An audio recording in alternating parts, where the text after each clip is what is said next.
Root canal treatment कैसे करते हैं।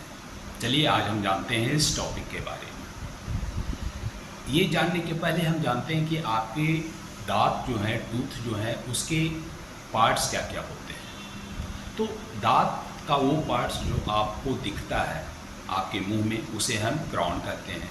दांत का वो पार्ट्स जो बोन के अंदर रहता है उसे हम रूट कहते हैं।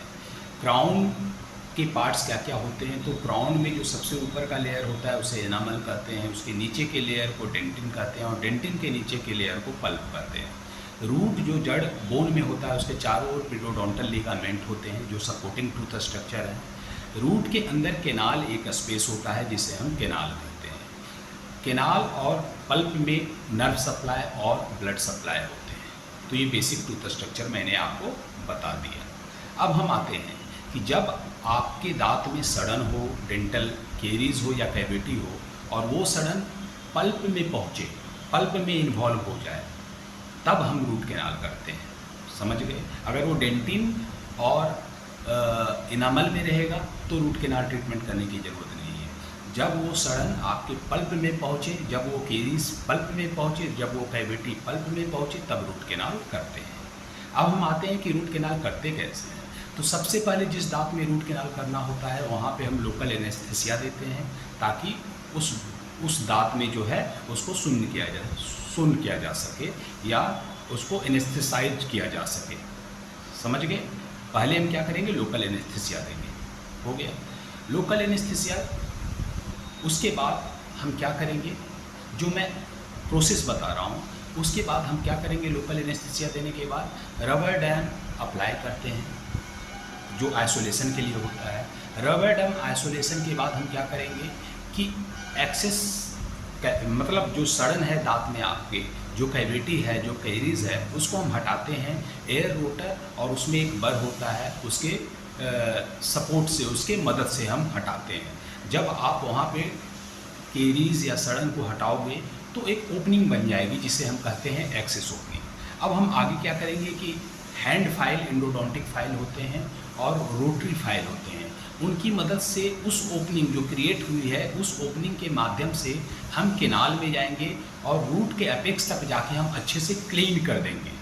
और क्लीन करने के बाद वो जगह खाली हो जाएगी तो फिर हम क्या करेंगे कि अगर हम ऐसे ही छोड़ देंगे तो जो भी आप खाओगे पियोगे उस ओपनिंग के माध्यम से जो क्रिएट हुई है वो दांत के अंदर आएगी और इन्फेक्शन क्रिएट करेगी। तो हम क्या करेंगे, जो जगह खाली हुई है केनाल के अंदर उसे हम गटा पर्चा, एक मटेरियल होता है टूथ फिलिंग मटेरियल, उससे हम केनाल को अच्छे से भर देंगे। और उसके बाद जो डेंटल केरीज या कैविटी या सड़न को हटाने के बाद दांत में ओपनिंग हुई थी उसको हम टूथ कलर के मटेरियल से भर देंगे। लेकिन अगर हम सिर्फ मटेरियल से भर के छोड़ देंगे तो वहाँ पे लीकेज होता है, क्योंकि अभी तक कोई ऐसा टूथ कलर फिलिंग मटेरियल नहीं है जो लीकेज को रोक सके सिर्फ क्राउन को छोड़कर। तो हम क्या करेंगे, फिलिंग करने के बाद उस दांत के ऊपर हम डेंटल कैप या क्राउन लगा देते हैं। ये समझ गए।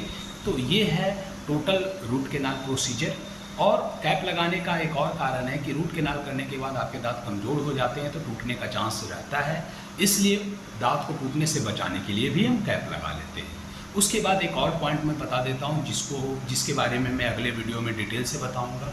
अगर आपके टूथ स्ट्रक्चर कम है तो हम क्या करेंगे, जो गटा परका केनाल में फिल किए हैं उसको थोड़ा रिड्यूस करके उसमें हम पोस्ट डाल देते हैं जो आपके दांत को सपोर्ट करेगा। समझ गए। तो ये हुआ रूट केनाल के बारे में बातें कि कैसे करते हैं। इससे रिलेटेड अगर कोई और आपको डाउट है तो आप हमसे पूछ सकते हैं सोशल मीडिया के माध्यम से या कमेंट बॉक्स में कमेंट करके। अब आते हैं कि रूट केनाल ट्रीटमेंट करवाना किन से चाहिए। तो रूट केनाल ट्रीटमेंट हमेशा आपको रूट केनाल स्पेशलिस्ट एंडोडोंटिस्ट से करवाना चाहिए। तो ये हुई आपकी रूट केनाल की कंप्लीट जानकारी। इसके बिना कि किस डॉक्टर से करवाना है ये वीडियो अधूरा रहता। तो चलिए मैं अगले वीडियो में नया टॉपिक लेके आऊँगा। तब तक के लिए आप अपने स्वास्थ्य का ध्यान रखें। Take care, bye.